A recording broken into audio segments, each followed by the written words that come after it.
My name is Harper Carson, 23 years old, and I should have been celebrating the proudest day of my life. Instead, I was watching my father slip something into my champagne glass at my own graduation party. The crystal flute engraved with my university emblem sat innocently on the table as he furtively emptied a small packet of white powder into it. A toast was coming. Decisions had to be made in seconds. So, with the brightest smile I could manage, I did something that would change our family forever. Before I continue this story, hit that like button and drop a comment letting me know where you are watching from. The choices we make when cornered reveal who we truly are, and I'm about to show you mine. I grew up in what looked like the perfect family from the outside. Our house in Westchester County was practically a mansion with 6 bedrooms, a pool that seemed to stretch forever, and gardens maintained by a team of landscapers who arrived every Thursday morning like clockwork. My father, Harold Carson, built his wealth in pharmaceutical development and venture capital, always emphasizing how hard he worked to provide for us. What visitors never saw was the emotional freezer we lived in behind those perfect walls. My mother left when I was 10, unable to bear my father's controlling nature any longer. My sister Heather was only 6, too young to truly understand what was happening. All she knew was that Mommy was gone, and Daddy said it was because Mommy did not love us enough to stay. I knew differently. I had witnessed the arguments, the manipulation, the slow crushing of my mother's spirit until she felt there was no choice but to escape. After she left, the difference in how my father treated us became stark. For me, there were endless expectations, impossible standards, and constant reminders that I needed to be exceptional to be worthy of love. For Heather, there were hugs, affection, and the kind of doting attention that made me simultaneously jealous and relieved she was spared my experience. I threw myself into academics, partly to win his approval, but mostly because success in school was my ticket out. Every honor roll, every academic award, every scholarship offer became another step toward freedom. When I got accepted to Cornell on a partial scholarship, my father seemed more annoyed about having to pay the remainder than proud of my achievement. College became my sanctuary for 4 years away from home. I could breathe. I made real friends who valued me for who I was, not what I could achieve. I started dating Thomas, who showed me what healthy love looked like. I even started therapy, slowly unpacking the damage of growing up with a father who saw his children as extensions of himself rather than individuals. Throughout those years, my relationship with Heather deteriorated. She had become my father's perfect companion, absorbing his worldview, his judgments, his way of twisting reality. Phone calls home became exercises in restraint as I listened to her parrot his opinions about my life choices. She was 19 now, taking classes at the local community college while living at home fully under his influence. What my father and Heather did not know was that my grandmother, my mother's mother, had secretly set up a trust fund for me that would become accessible upon my college graduation. It was not a fortune, but enough to secure my independence. Something she had whispered to me was the most important thing a woman could have during her last visit before she passed away when I was 16. In the months leading up to my graduation, I noticed my father becoming increasingly concerned about my mental health. He would ask leading questions during our calls, seeming to fish for any sign of anxiety or depression. At first, I thought this might be genuine concern, until my best friend Zoe pointed out the pattern. Zoe was the first to say it out loud. We were in my dorm room 3 weeks before graduation. I was on speakerphone with my father, who had just finished another conversation sprinkled with comments about how college pressure can affect fragile minds. After I hung up, Zoe looked at me seriously. "Your dad is setting something up, Harp. He keeps trying to create a narrative that you are unstable." I had laughed it off then, but the uneasiness lingered. Why would he do that? The pieces started coming together when I overheard him on the phone during a weekend visit home. He was in his study, door slightly ajar, talking about significant financial losses and emergency measures. When he saw me in the hallway afterward, his face had that plastic smile that never reached his eyes. "Markets have been volatile, Harper, but nothing for you to worry about. Focus on finishing strong." When I mentioned Thomas would be at graduation but might miss the party due to a work emergency, my father seemed relieved. One less witness, I would later realize. 2 days before my graduation, I was in my childhood bedroom packing when I heard Heather and my father in his study. Their voices were low, but one phrase from my father came through clearly. She has always been emotionally fragile, even as a child. You might need to testify to that.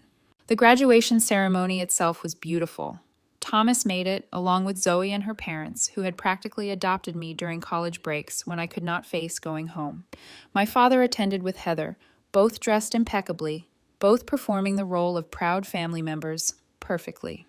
If you did not know to look for it, you would miss how my father's compliments all contained subtle undermining. What an accomplishment, especially considering your struggles with test anxiety. I had never had test anxiety. We are so proud you pushed through, despite everything. Despite what, exactly? Those little seeds planted for anyone listening, creating a picture of me as somehow less capable, less stable than my achievements suggested. That night, Thomas had to leave for his work emergency, apologetic, but certain he would make it to the party the next day. I kissed him goodbye, already feeling the armor I had developed at college beginning to crack as I faced a full day at home before the celebration. "Your dad gives me the creeps," he admitted as he left. "Call me if anything feels off, okay?" I should have listened to that warning more carefully. The graduation party my father threw was extravagant to the point of absurdity. Our already luxurious backyard had been transformed with white tents, professional lighting, a string quartet, and catering from a restaurant that normally had a 3-month waiting list. Approximately 100 guests milled around, many of whom I barely knew. Flutes of expensive champagne in hand, all there supposedly to celebrate my achievement. Looking around, I recognized my father's business partners, old family friends, some relatives, and a handful of my actual friends, including Zoe. Thomas had texted that he was running late, but would arrive before the toast. The guest list felt curated for an audience rather than genuine celebration. From across the garden, I watched my father work the crowd. He was in his element, charming and charismatic, the successful businessman and proud father. To those who did not know him intimately, he appeared perfect. I had learned long ago that his public and private personas were entirely different creatures. What struck me as unusual was Heather's behavior. Normally at family functions, she would be with her friends or on her phone. Today she hovered near our father, occasionally shooting strange little smiles my way. She wore a pale blue dress that complemented her blonde hair, looking every bit the innocent younger sister. But something in her eyes seemed calculating in a way that made me uneasy. As I accepted congratulations from guests, I noticed Milton Freriedman, my father's longtime lawyer, carrying a portfolio. He nodded to me curtly before heading toward my father. They spoke briefly, Milton showing him something in the folder before my father directed him inside the house. I made a mental note to find out what that was about. Jackson Cooper, one of my father's business partners, approached me with a glass of water in hand.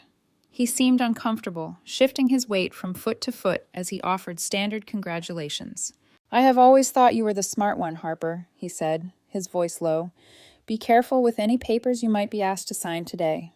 Before I could ask what he meant, he was called away by another guest. The warning sat like a stone in my stomach. My father's current girlfriend, Diane, cornered me by the dessert table. She was closer to my age than his, as was his preference.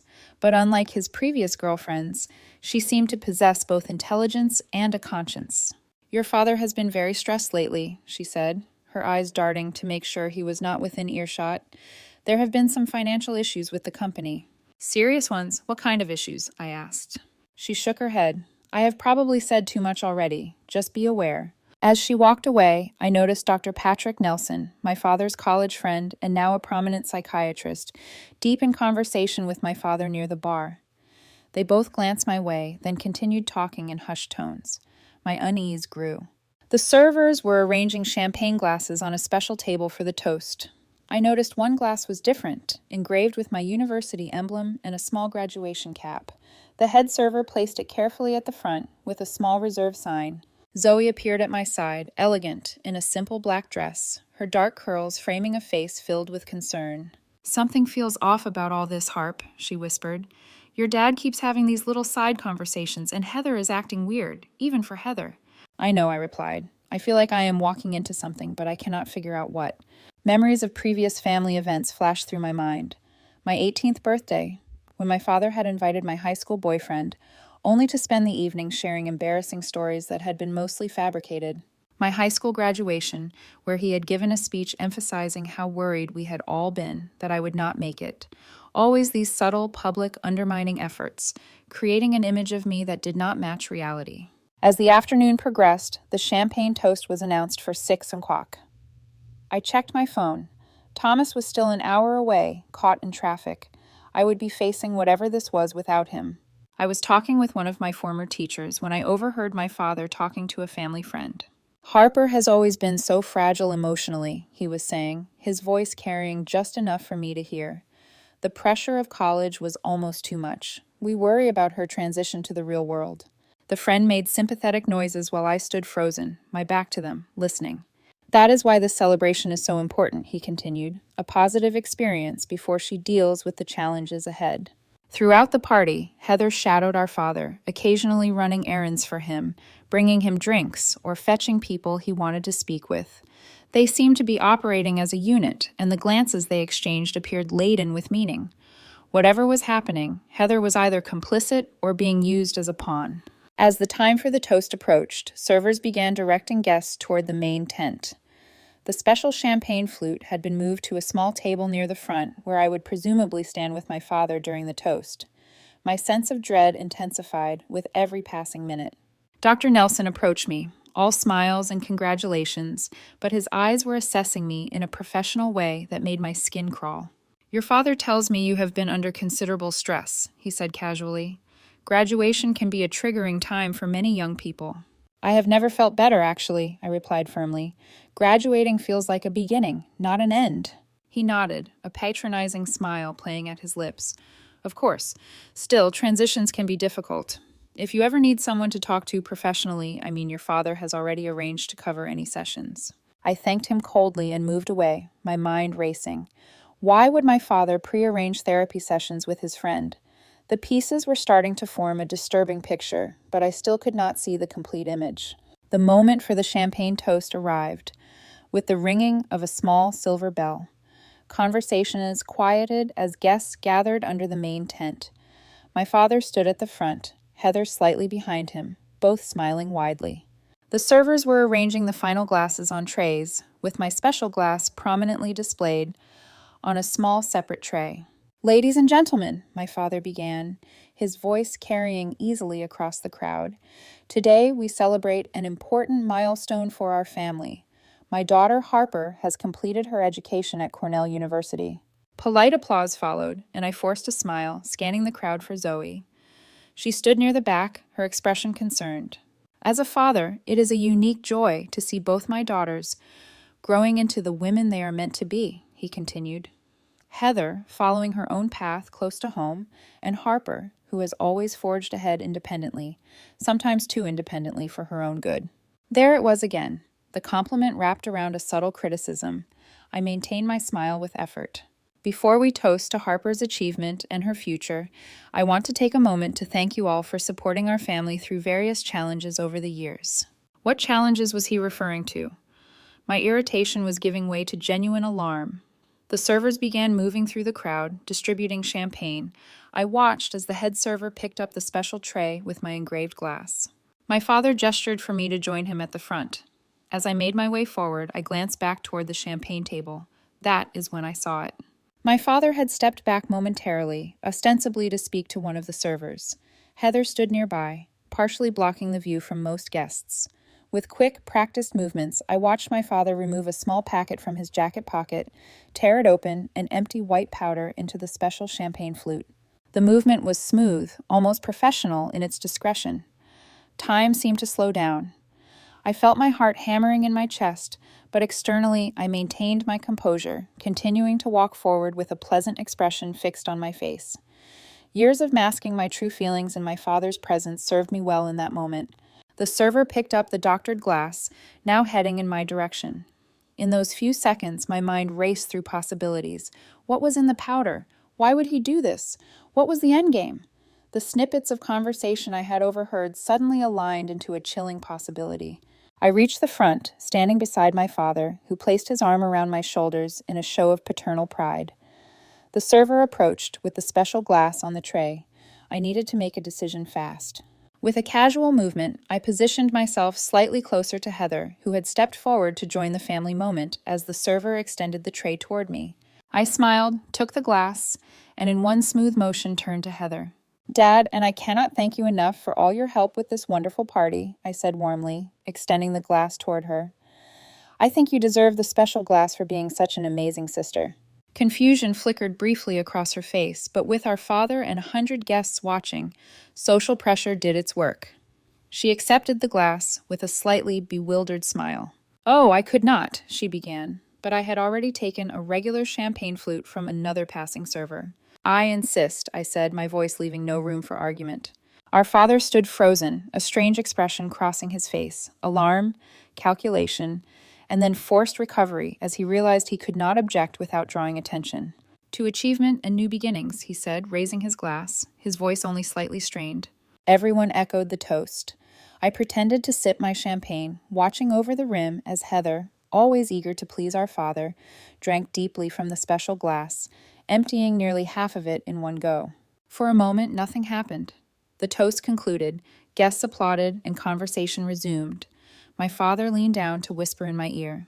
"Why did you do that?" His voice was tight with barely controlled anger. "Do what?" I replied innocently.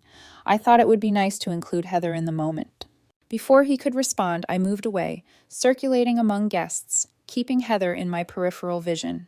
Within 15 minutes, I noticed the change. She was speaking to one of our cousins when she suddenly put her hand to her forehead, blinking rapidly. She took an unsteady step, then another.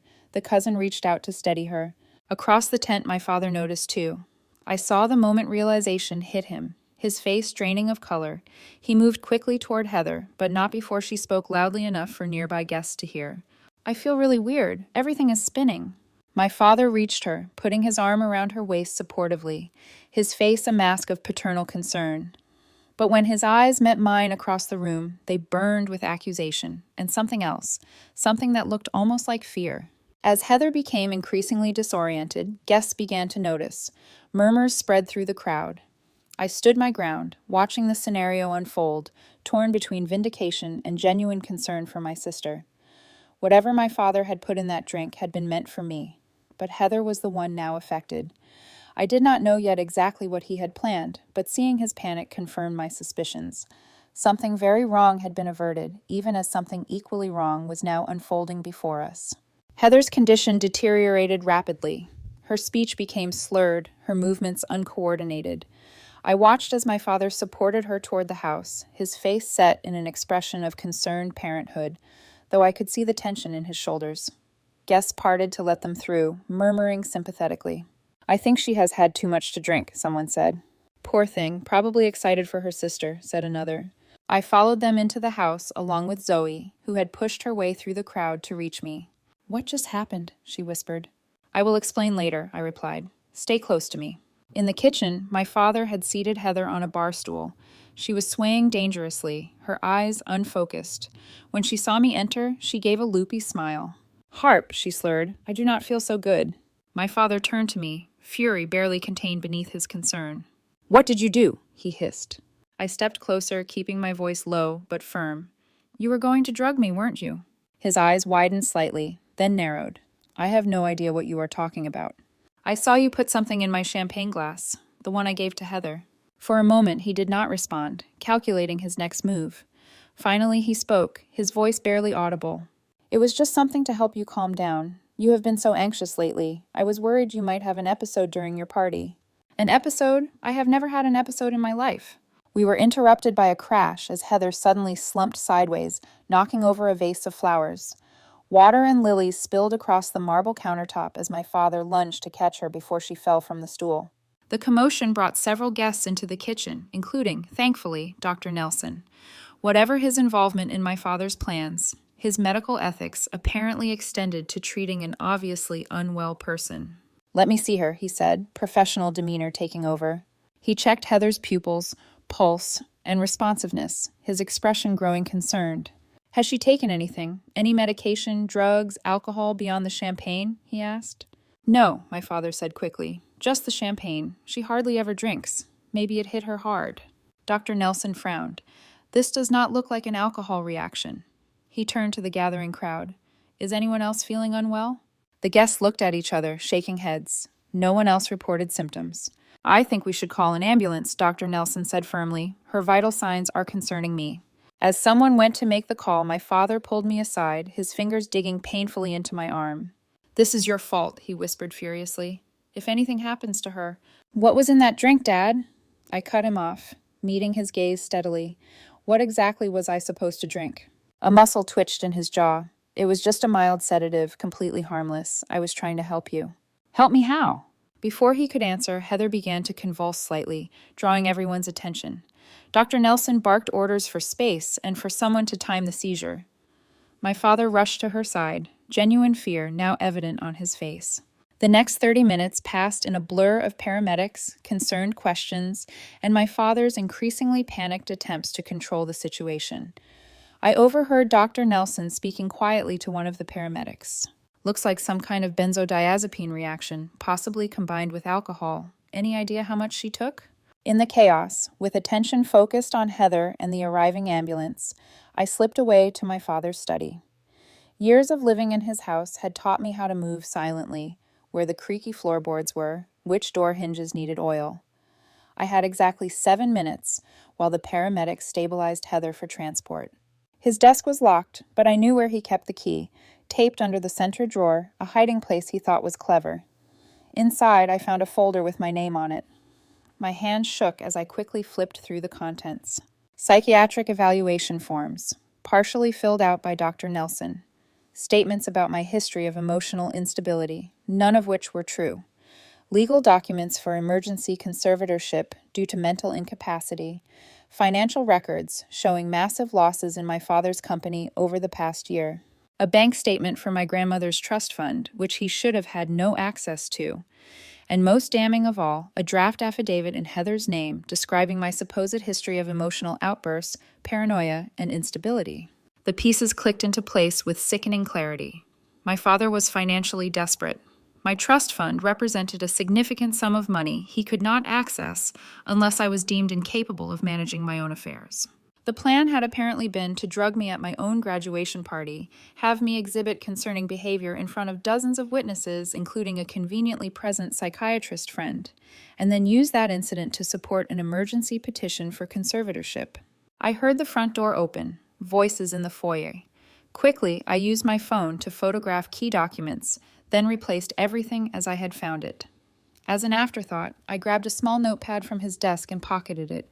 When I returned to the main hall, paramedics were wheeling Heather out on a stretcher. My father stood nearby, looking both worried and furious. When he saw me, his expression darkened further. I am going with her in the ambulance, he announced to the room at large. Harper, you stay here and see to our guests. I stepped forward. Actually, I think I should come too. She is my sister. You have done enough, he said coldly. Stay here. Zoe appeared at my side. I will drive you to the hospital, she whispered. Let him go in the ambulance. I nodded, watching as my father climbed into the ambulance with Heather. As it pulled away, guests began to disperse, the party effectively over. Zoe pulled me toward her car. What the hell happened back there? She demanded once we were alone. I showed her the photos I had taken of the documents. As she scrolled through them, her eyes widened. Holy harp, he was going to have you declared incompetent, over money. Not just money, I said, my mind still processing everything. Control. He was losing his company and his control over me at the same time. I do not think he could handle it. I sent the photos to Thomas with a brief explanation, then texted Milton Freriedman's assistant, Sophia, whom I had met several times, and who had always seemed uncomfortable around my father. Need to speak with you urgently about documents prepared for my father. Matter of safety. Can you meet at Memorial Hospital? Her response came quickly. We'll be there in 30, third floor cafeteria. As Zoe drove us to the hospital, I found myself oddly calm. The constant anxiety that had been my companion for years, the questioning of my own perceptions when they conflicted with my father's version of reality, had vanished. In its place was a cold clarity. For the first time, I had irrefutable evidence of his manipulation. The fact that he had been willing to drug me confirmed every instinct I had ever suppressed. I just cannot believe Heather was part of this, I said finally, staring out the window. Zoe glanced at me. Are you sure she knew what was happening? That affidavit could have been prepared without her knowledge. I thought about Heather's behavior at the party, her strange smiles, her hovering near our father, but I also remembered her confusion when I handed her the glass, and my father's genuine panic when she began showing symptoms. Maybe she did not know everything, I conceded. Maybe she was just following his lead like she always does. Like she has been trained to do, Zoe corrected. Your father has been conditioning both of you your whole lives. The difference is, you got away to college. As we pulled into the hospital parking lot, I received a text from Thomas. On my way. Do not sign anything. Do not be alone with your father. For the first time since seeing that powder drop into my champagne, I felt tears prick my eyes. Having someone believe me without question felt like oxygen after years of suffocation. The hospital waiting room was a study in tension. My father sat rigidly in a chair near the nurse's station, his phone pressed to his ear, speaking in low, urgent tones. When he saw Zoe and me enter, he abruptly ended his call and stood. I told you to stay at the house, he said, his voice controlled but seething with anger. I wanted to be here for Heather, I replied calmly. How is she? They are running tests. He looked pointedly at Zoe. This is a family matter. Your friend should leave. I am staying, Zoe said firmly, crossing her arms. Before my father could respond, a doctor emerged from the treatment area looking for Heather's family. We both approached her. Miss Carson is stable now, the doctor explained. We have administered activated charcoal and a medication to counter the effects of what appears to be a benzodiazepine, likely mixed with alcohol. Her blood work is still being processed, but initial results confirm a significant amount of sedative in her system. My father nodded gravely. She does not usually drink. The champagne must have affected her strongly. The doctor frowned slightly. Mr. Carson, the amount of sedative we are detecting is not consistent with the standard prescription. This was a substantial dose. Do you have any idea how your daughter might have accessed this medication? My father's expression remained concerned but bewildered. No, of course not. He turned to me, his eyes narrowing slightly. Unless, Harper, did Heather mention taking anything to you? The implication was clear. He was already beginning to shift blame. No, I said firmly. The only thing Heather consumed at the party was the champagne from the special glass, the one that was originally meant for me. The doctor looked between us, sensing the undercurrent. Mr. Carson, we are required to report suspected cases of drugging. The police may want to speak with you and your family. Of course, my father said smoothly. We want to get to the bottom of this, too. When can we see Heather? She is awake but groggy. One visitor at a time, please. My father immediately moved toward the treatment area, throwing a warning glance over his shoulder at me. I let him go, knowing this would give me time to meet with Milton's assistant. Zoe and I found Sophia in the cafeteria, nervously stirring a cup of coffee. She was young, maybe 25, with intelligent eyes and a perpetually worried expression that seemed to have deepened since I last saw her. Thank you for meeting me, I said, sliding into the seat across from her. She glanced around anxiously. I could lose my job for this. I know, and I appreciate it, but I think you already know something is wrong. She nodded slightly. The conservatorship papers. They do not seem right. Mr. Freridman was uncomfortable with them too, but your father is a big client. I showed her the photos I had taken. Her face paled as she scrolled through them. There is more, she said finally, her voice barely above a whisper. Your father has been moving money between accounts illegally, using company funds to cover personal losses. Mr. Freridman advised against it, but he did it anyway. I saw the transfers. Do you have proof of that? She hesitated, then nodded. I made copies. After the second time, when Mr. Freridman seemed too scared to confront your father directly, I thought I might need them someday if things went bad. Things have definitely gone bad, I said grimly. My father just drugged my sister with what was meant for me, all to get control of my trust fund to cover his financial mess. Sophia opened her bag and handed me a USB drive. Everything is here. The transfers, the emails where Mr. Freridman warned him it was illegal, the backdated documents. While we were talking, a nurse approached our table. She was middle-aged, with kind eyes and a no-nonsense demeanor. Are you Harper Carson? She asked quietly. I nodded, suddenly apprehensive. Your sister is asking for you. She seems quite distressed, and it might be better if you came now. Your father has stepped out to take a call. I excused myself from Sophia, promising to protect her identity, and followed the nurse. As we walked, she spoke in low tones. The blood work came back. Your sister had a very high dose of Ativan in her system, much higher than would ever be prescribed. Combined with the alcohol, it could have been very dangerous. My stomach twisted. Thank you for telling me. She gave me a significant look. I have been a nurse for 20 years. I know what intentional drugging looks like. Your sister keeps saying it was meant for you. Is that true? I met her gaze steadily. Yes. She nodded once, her mouth set in a grim line. I will make sure it is noted in her chart. The police will want to see that.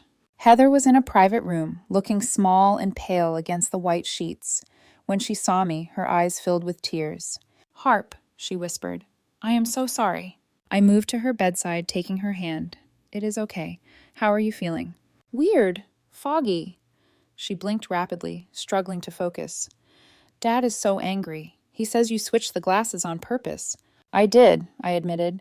I saw him put something in my glass, the special one with my university emblem. Confusion crossed her face. But he told me it was just something to help you relax during the party. He said you had been having anxiety attacks at school. I shook my head. Heather, I have never had anxiety attacks. He lied to you. Her brow furrowed as she tried to process this through the lingering effects of the drugs. But then why would he... Her voice trailed off as a memory seemed to surface. Dad said it would just make you sleep through signing. What did he mean, Harp? I squeezed her hand gently. He wanted control of my trust fund. Grandma left it to me, and it becomes accessible now that I have graduated. He was going to have me declared mentally incompetent, and he needed me to behave erratically in front of witnesses. Tears spilled down her cheeks. I did not know. I swear I did not know it was that serious. He just said you needed help managing things while you adjusted to post-college life. I believed her. Heather had always been manipulated by our father, positioned against me in ways she was too young to understand. The affidavit I had found was in her name, but I doubted she had seen the final version or understood its implications. I know, I said softly. It is not your fault. I used my phone to take a picture of her hospital bracelet and the visible portion of her chart hanging at the foot of the bed. Evidence. Our conversation was cut short by my father's return. His face darkened when he saw me sitting with Heather. I thought I made it clear this was not a good time for visitors, he said coldly. The nurse said Heather was asking for me. Well, she needs rest now. He turned to Heather with exaggerated concern. The doctor says you will be fine, sweetheart. Just a bad reaction. These things happen. The nurse who had brought me in appeared at the doorway. Actually, Mr. Carson, the doctor would like to speak with you about the blood test results, and there are 2 police officers here with some questions. My father's face remained composed, but I saw the slight tightening around his eyes, the barely perceptible straightening of his shoulders. Preparation for battle. Of course, he said smoothly. I will be right there. He turned to me. Harper, perhaps you should go home and rest. It has been a long day for everyone. It was not a suggestion. It was a command delivered with the expectation of compliance that had defined our relationship for 23 years. But something had fundamentally changed when I saw him drop that powder into my glass. The fear that had always made me yield was gone. Actually, I think I will stay with Heather a while longer, I replied calmly. She seems to need me right now. His eyes flashed with anger, but with the nurse watching, he could only nod stiffly before following her out. As soon as he was gone, I turned back to Heather. Listen to me carefully. Dad is in serious financial trouble. He was going to use me to get access to Grandma's trust fund. I have proof. I'm going to have to talk to the police, and things are going to get complicated. She gripped my hand, her eyes wide with fear. What should I do? Tell the truth. Whatever he told you, whatever you saw or heard, just tell the truth. Heavy footsteps approached the room, and a hospital security guard appeared at the door. Miss Carson, your father has requested that you leave the premises. He says you are agitating your sister. Heather started to protest, but I squeezed her hand reassuringly. It is okay. I will be back. As the security guard escorted me out, I saw my father speaking with 2 police officers near the nurse's station. His posture confident, his expression appropriately concerned. He was in full control mode, shaping the narrative as he had always done. Outside the hospital, I found Zoe waiting anxiously by her car. Thomas had arrived as well, his face tight with worry. I fell into his arms, finally allowing myself a moment of vulnerability. It is worse than we thought, I told them, showing the new evidence I had gathered. We need help. The next 48 hours were a whirlwind of activity. Thomas had a law school friend, Derek Williams, who specialized in financial fraud and elder abuse cases. Though I was hardly elderly, the principles of conservatorship abuse applied. We met in Derek's small office on Sunday morning, laying out everything we had gathered. First, we need to secure your trust fund, Derek said, examining the documents. If your father has already filed for emergency conservatorship, we need to counter it immediately. He was supposed to file Monday morning, I explained. The party, and I assume my erratic behavior after being drugged, were supposed to be the triggering event. Derek nodded thoughtfully. So we have a small window. Good. Next, we need to expand our evidence base. These financial documents from Sophia are damning, but we need more. We spent hours strategizing. Derek made calls to the hospital, securing copies of Heather's medical records with her verbal consent, which she provided during a carefully timed call when my father was meeting with his lawyer.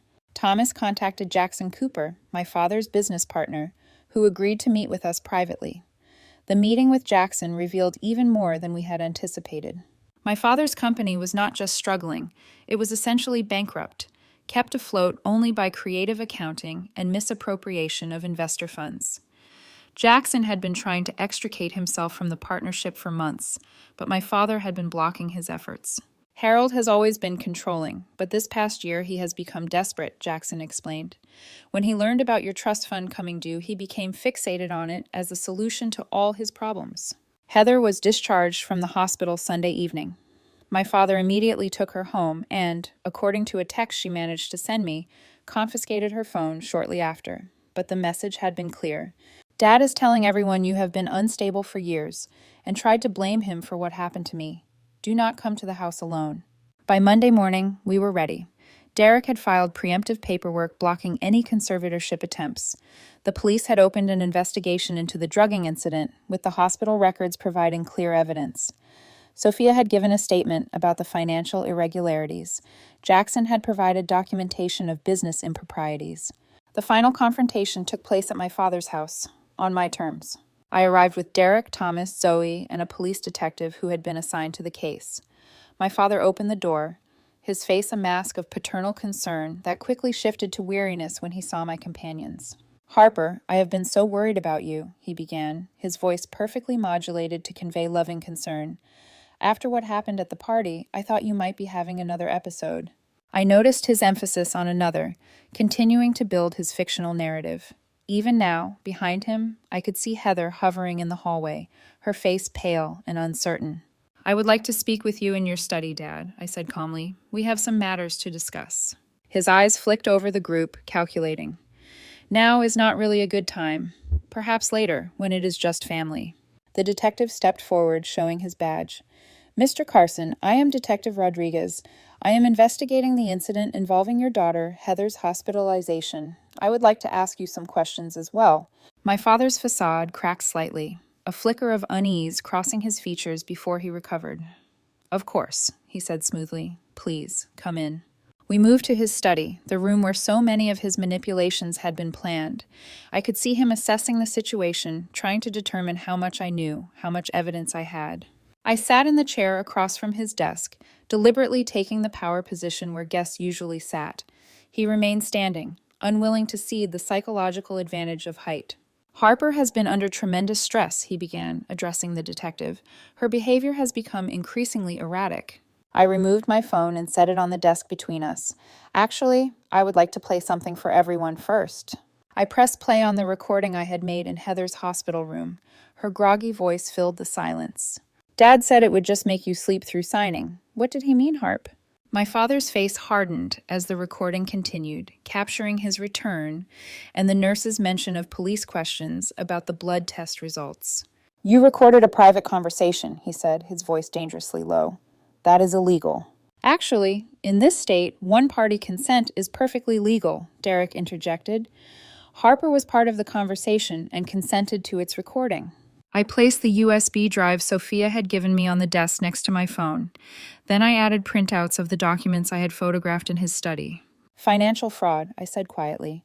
Attempted conservatorship fraud. Drugging me with intent to manipulate me into signing away my legal rights. Shall I continue? This is absurd, my father sputtered, though I could see the calculation in his eyes, the mental assessment of his options narrowing. You have always been prone to dramatic interpretations, Harper. This is exactly the kind of paranoid thinking that concerns me. The study door opened, and Heather slipped in, ignoring our father's sharp look. Stop it, Dad, she said, her voice small but determined. I know what you did. I know what you told me about Harp was not true. My father's expression shifted, becoming cajoling. Heather, sweetheart, you are still recovering. You are confused about what happened. I am not confused about the affidavit you wanted me to sign, she countered. The one saying Harp had all these emotional problems she never had. I found it in your desk this morning. For the first time, I saw genuine fear in my father's eyes. The carefully constructed narrative was collapsing from all sides. As the detective began formally questioning my father about the drugging incident, the door opened again. Jackson Cooper entered, followed by Diane, my father's girlfriend. Both carried folders. I hope we are not too late, Jackson said grimly. We have the financial records you requested, Detective. My father stared at Diane, betrayal written across his features. You too. She met his gaze steadily. What you did crossed every line, Harold. Drugging your own daughter? I cannot be part of that. The next few hours passed in a blur of statements, documents, and increasingly desperate denials from my father. As the evidence mounted, his composure crumbled. By the time the detective informed him he was being taken in for questioning, with charges likely to follow, he had resorted to threats. You will regret this, he said, looking directly at me as officers prepared to escort him out. I gave you everything. This is how you repay me? You gave me fear and manipulation, I replied quietly. I am giving myself freedom. After he was gone, Heather and I sat alone in the living room, the house eerily quiet without our father's dominating presence. For the first time in years, perhaps ever, we spoke honestly with each other. I believed him, she said, tears streaming down her face. About everything. That Mom left because she did not love us. That you were unstable and needed his guidance. That I was the good daughter for staying close to home. I know, I said, taking her hand. That is what he wanted. He needed to keep us separated so we could not compare notes, see the inconsistencies in his stories. He told me you were jealous of me, she continued, that you resented me for being his favorite. I laughed softly, without humor. He told me the same thing about you, that you resented me for being smarter, for getting away to college. We both fell silent, processing the years of manipulation, the carefully constructed rivalry that had kept us from being true sisters, from being allies against his control. What happens now? She asked finally. I squeezed her hand. Now we get to decide for ourselves, together. 3 months after my graduation party, I was settling into my new apartment in the city. It was modest compared to my father's mansion, but it was mine, paid for with a portion of my trust fund that I was learning to manage responsibly. The rest was safely invested with a small monthly stipend that allowed me to take my time finding the right job rather than the first available one. Heather had moved in temporarily while she figured out her next steps. After years of our father controlling her education and ambitions, limiting her to the local community college where he could monitor her, she was exploring her own interests for the first time. She had enrolled in a photography course and was considering transferring to a 4-year college the following semester. Our father was facing multiple charges, including financial fraud, attempted conservatorship abuse, and drugging with intent to commit fraud. His business had collapsed completely once investors learned of the misappropriation of funds. The mansion was in foreclosure. His fall from grace had been swift and complete. Both Heather and I were in therapy, separately and occasionally together, processing the years of manipulation and emotional abuse.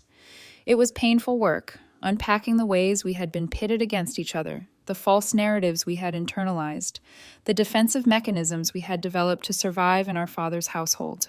I am still angry sometimes, Heather admitted one evening as we shared takeout on my small balcony. Not just at Dad, but at myself for believing him for so long. I nodded, understanding completely. It is hard not to be angry at ourselves, but we were children when it started. We did what we had to do to survive in that environment. Thomas and Zoe remained steadfast supports in our recovery. Thomas and I were taking our relationship slowly, both aware that I needed space to discover who I was outside of my father's influence. Zoe had become like a sister to Heather as well, the three of us forming a tight unit of mutual support. I had found unexpected purpose in my experience, volunteering with an organization that helped young adults navigate family estrangement and financial independence. The skills I had developed surviving my father's manipulation proved valuable in helping others recognize and escape similar situations. You know what I realized the other day? Heather said, setting down her chopsticks. I have never really known what I want. Every decision I made was about pleasing Dad or reacting to what he wanted. Even the things I thought I enjoyed, like tennis and business classes, were his interests that I adopted. I have felt the same way, I admitted. College helped me start figuring it out. But I still catch myself sometimes making decisions based on what would have kept me safe from his criticism rather than what I actually want. We were learning that recovery was not linear. Some days were easier than others. Some memories were harder to process. But we were moving forward together, creating a new kind of family based on honesty and mutual support rather than fear and manipulation. The trust fund that my father had been so desperate to control became a source of healing rather than division. We used a portion to pay for therapy for both of us. Heather and I agreed that once she decided on a university, her education would be covered as well. Our grandmother would have wanted that. Perhaps the most profound change was in how I viewed myself. For years, I had questioned my own perceptions when they conflicted with my father's version of reality, a common response to gaslighting and manipulation. The constant anxiety, the second-guessing, the need for external validation had been so deeply ingrained that I hardly recognized their absence at first. The freedom to trust my own judgment, to make decisions without fear of retribution or manipulation, was both exhilarating and terrifying. There were days when I missed the clear, if toxic, structure my father had provided, but those days became fewer as I built my own foundation. Heather experienced similar struggles, often calling me in moments of panic when facing decisions our father would previously have made for her. Together, we were learning how to be the authors of our own stories rather than characters in his. What I want you to take from my story is this: manipulation and control can look like love and protection. The people who hurt us the most are often those who claim to care the most. But your perceptions matter, your feelings are valid, and it is never too late to reclaim your own narrative. The champagne glass that was meant to begin my entrapment became instead the catalyst for my freedom. Sometimes the most important choice we make is to trust ourselves, even when everyone around us says we should not. Heather and I are still at the beginning of our journey to true independence and a healthy relationship with each other. There are hard days and setbacks. There are moments when we fall back into old patterns, but we are moving forward with honesty and compassion, both for each other and for ourselves.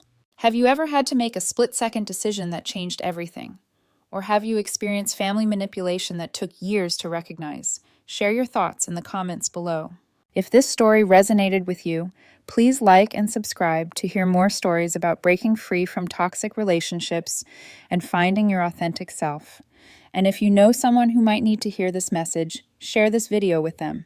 Sometimes knowing we are not alone in our experiences is the first step toward healing. Thank you for listening to my story, and remember, you deserve to be the author of your own life.